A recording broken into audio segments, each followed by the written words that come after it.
What steals your joy? Do you get up every morning just happy, or is there things going on in your world that just constantly rob you of joy? Today I want to talk about familiarity. I think familiarity is one of the greatest joy thieves out there. The things that used to give us joy, when we start taking them for granted, they just rob you of joy. And I find in my own life that if I'm not aware and conscious every single day about the things God's blessed me with, that I start taking them for granted, and then all of a sudden, stress comes in, and you get kind of tired and just familiar and with the things that are around you, whether it's your home, your family, your kids, your wife, and your job, your church. And there's so many things that just can rob you of joy. But today I want to talk about familiarity. And why is it that we treat people closest to us sometimes worse than we would a complete stranger? I've noticed that even in my own life, I'm not conscious about it. We meet a complete stranger and we're all happy and we're joyful and we're just like, hey, it's so good to meet you. And then we get alone at home with our spouses and our kids, and then that's all the anger and the stress and all the stuff comes out. And I believe that's because we've become too familiar with the things in our life that are so dear to us. And it can so easily rob us of our joy if we're not conscious about it every day, and stay aware and keep blessing the people around us consciously every single day.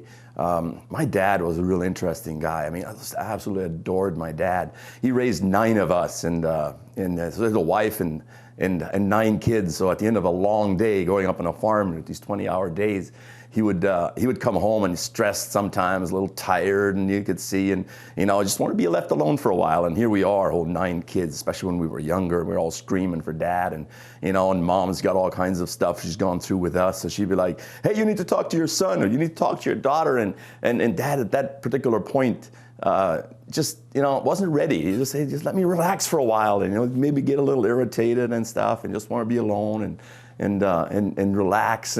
But all of a sudden the phone would ring, and would go answer the phone, and it was like somebody wanted to talk to my dad. We were like, "Hey, Dad, it's for you." And he'd grab the phone, and his face would light up. He'd be like, "It is so good to hear your voice," and he was so happy and joyful. And then after the conversation with almost a stranger on the other end of the line, the joy would go away. And it's just a real cool picture. We laughed about it later. We were chatting about it, and we just kept laughing about how easily we do that.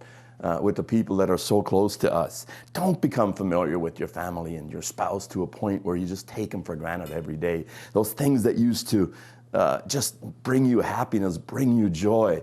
See, there's never a doubt in my mind how much I love my wife. I love her more and more every single day, but if I'm not careful, if I'm not aware of it, I start taking her for granted. I start taking my family for granted. I start taking my church for granted. I start taking for granted those things that God has so blessed me with in my life, and they just become just kind of the norm every day, and we just go through life, and at the end of the day, we look back and it's like, even though there's a lot of amazing things that have happened to us, we're just not happy about it. It's just another day. Don't do that, man. It's something that will rob you of your joy. In my own life, I've learned that when I do that and I become aware of something I've just said or done to people close to me, that own it quickly, apologize. I do this quickly now. It used to take me a while because this guy pride I had is like, no, I'm not. Now, if I say something mean to someone around me, whether it's a coworker or my spouse or people around me or somebody that's a really dear friend or family, I'll quickly go and say, "Hey, I'm so sorry. I shouldn't have said that. Can you please forgive me?" And we just move on. It's such a great way to just restore that joy and to get back. There's no faster way to restore joy in your home and to quickly own up to these things that we take for granted. I want to talk about taking God for granted for a moment. I mean, I think it's something we do, especially when you grow up a believer and you go to a great church, great teaching, 3, 4, 5 times a week. We got church stuff going on, and it's all awesome, it's all good, and all of a sudden, one week you just realize it's just something we do, and it's robbed us of the initial pleasure that it gave us, and we're just like, well, yeah, I got to go to church again today, because it's just something we do, and we've lost that joy that it used to bring us. The Bible is really clear about some of this stuff. Nothing robs me of my joy more than when I stop being close to my God. When I stop just being that daily time, that intimate time I spend with God, it just robs me of my joy. And then when something comes up and something pops up in my life that I have to deal with, it's all of a sudden it just bothers me more than it used to, because I don't recognize that, man, there's God that's got my back. There's God that's always here for me. There's a verse or multiple verses in John 15, starting in verse 5.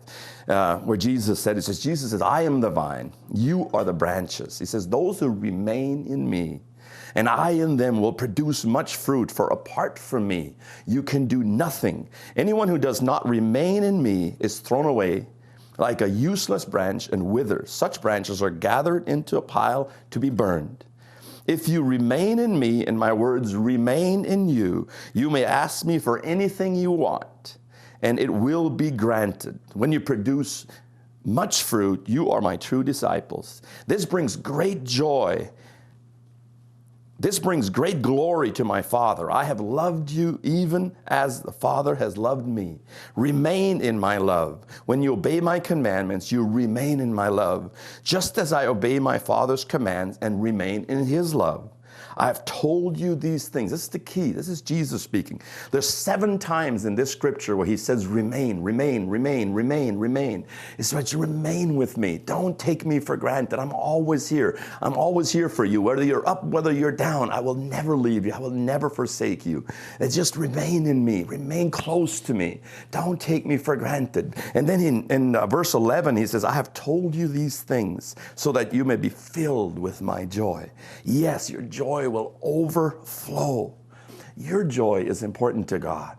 Your everyday life, how you go about life, how you treat the people around you is extremely important to God. He made a way for you to keep that joy. And I think the remaining in God, remaining close to the people around you, don't take people for granted. Don't take your church for granted. You know, if you don't have a church, man, find a life-giving church that's close to you. And then, you know, just get in there and plug in.